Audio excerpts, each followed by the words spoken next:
United States Court of Appeals for the First Circuit in Boston, Massachusetts. If you know which menu option to select, you may do so now.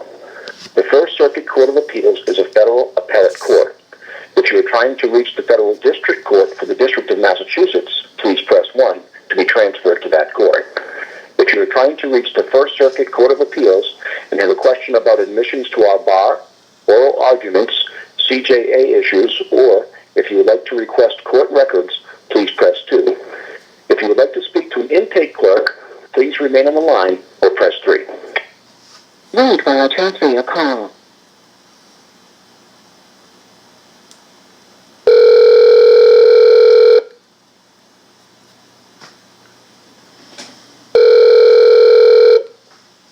First Circuit Court of Appeals. Hi, is this the First Circuit Court of Appeals? Yes. Hi, my name is Rudy Davis. May I ask who I'm speaking to? This is Leticia? Letitia? Yes. Hi. I have a loved one in prison who is entitled to immediate release pursuant to the Supreme Court's Davis decision. They just recently made a Supreme Court decision. It's called the Davis Supreme Court decision. But to start the process of their release, we've been waiting for a long time for the First Circuit to grant permission to proceed to the district court, and which gives them 30 days to decide whether or not to grant the permission. But it's been over 30 days. We're like almost near 40 days now. And I'm just wondering, we've been waiting longer than what the law allows, and every day that the court does not act, my loved one rots in prison. And I'm just wondering, I consider this an injustice, and as a matter of law, I'm asking the First Circuit Court of Appeals to make a decision and to fulfill its duty. Is there any way that you can relay that message on to the First Circuit Court of Appeals about the Davis Supreme Court decision, that they would decide the permission question immediately? What's the case number? The case number, I got it. It is 16-1582. Okay, do you mind if I put you on a brief hold? Sure, no problem. Thank you.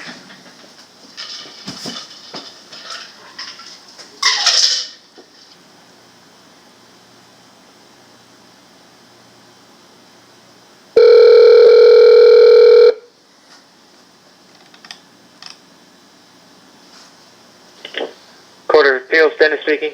Hello, Dennis? Yes. Hey, my name is Rudy Davis. I just spoke to Letitia. I don't know why she transferred me to you. Would you like me to tell you the same thing I told her? Sure. What case is this in reference to? The case number is 16-1582. Hold on one moment. Riley versus United States? Yes, sir. Okay. You want me to tell you the same thing I told Miss Letitia? Yeah, if you don't mind. Sure, no problem. Okay, so Daniel Riley is my friend. I consider him a brother in the Lord, and I have a Christian prison ministry. And anyway, I believe that Daniel Riley is entitled to immediate release because of the Davis Supreme Court decision that was recently done. And sir? Yep. Let me start off by saying that the court is aware of the Davis decision, and Mr. Riley's petition to file a second and successive motion to vacate is pending before the court. But since you're not an attorney and not involved in the case, thank God I'm not an attorney. Let me say that, but I'm sorry, I didn't mean to interrupt you, but I am not an attorney. I never want to be an attorney. I have nothing but loathing for attorneys. But anyway, please continue your thought. right? But the calling up and telling me how you feel that his case. No, and I'm not trying to here just to share with you my frustration or anything like that, but it is my understanding that we all have to operate according to the law, and I've been given specific laws that, based on my understanding, that there is a 30-day time period that the First Circuit Court of Appeals has to rule on permission, and they have not fulfilled their duty. And I'm just asking that, why have they not fulfilled their duty within the 30-day time frame? Because, Daniel Riley is rotting away in prison.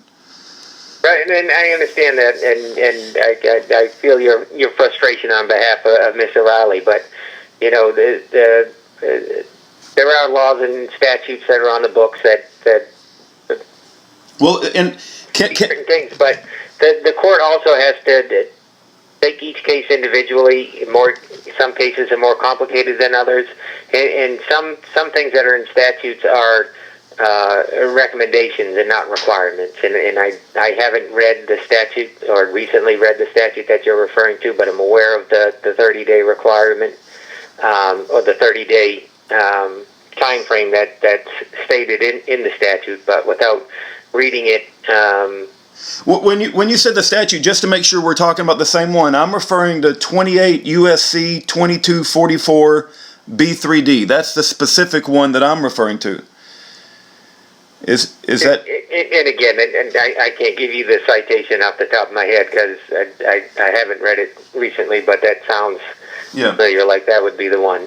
Yeah, and my concern is that, it's like when we do anything against the law that the court doesn't like, we suffer the consequences. But when there's a statute that holds the court responsible for doing something within its time frame, we get the discussion of you're not a lawyer, and we have to take each case individually. But if we point to a specific statute, it's like this, But again, and I'm not saying I'm not saying one way or the other, but there are statutes where the time frames provided aren't requirements but suggestions, and without having the statute in front of me right now, I can't say whether it is a hard and fast rule or not. Well, let me ask you this, and I understand. Okay, may I please? Yeah, I do have a request, but I'll let you finish. I'm so sorry.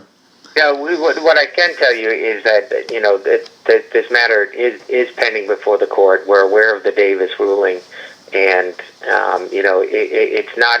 And I certainly sense or can empathize with Mr. Riley, because he feels he shouldn't be in prison, and that's where he's been, and this case has been pending. Yeah. For years now, but can I request of you as a representative of you answered the phone, right? So you are obviously representing the court in some degree. If I give you my email address, can you look at that statute, because you said you haven't looked at it, you don't know if it's a requirement or a suggestion. Can I ask you to please look at it and make that determination whether you think it's a requirement or a suggestion, and email me back? Because there are many people that I talk to that say it's a requirement, and yet you say you don't know, you haven't looked at it. Can I ask you to look at it? And I am a court employee. Yeah. But my interpretation of a statute isn't binding on the court. The court is ultimately the one that decides for itself. But I can take a look at it and give you a call back. I would love that. Can I give you my cell phone number, because I'm calling on my home phone and I'm usually not near this one? Yeah, that's fine. Okay, my cell phone is 972-839-9848.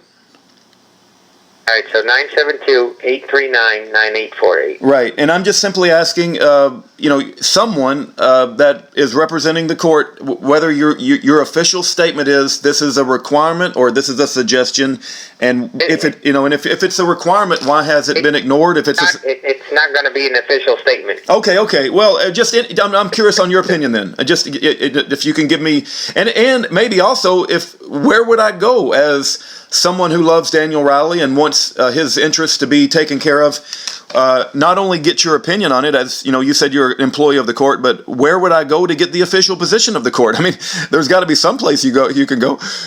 Right. So the only place or the only thing you can do as a non-attorney and not a party to the case is seek permission to file an amicus brief on behalf of Mr. Riley. Okay. And then you can put forth your argument in the amicus brief if it's allowed by the court. Okay.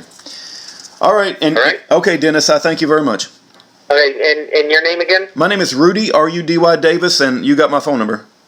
Yes, sir. Okay. Thank you. All right, have a good day. You too, bye-bye.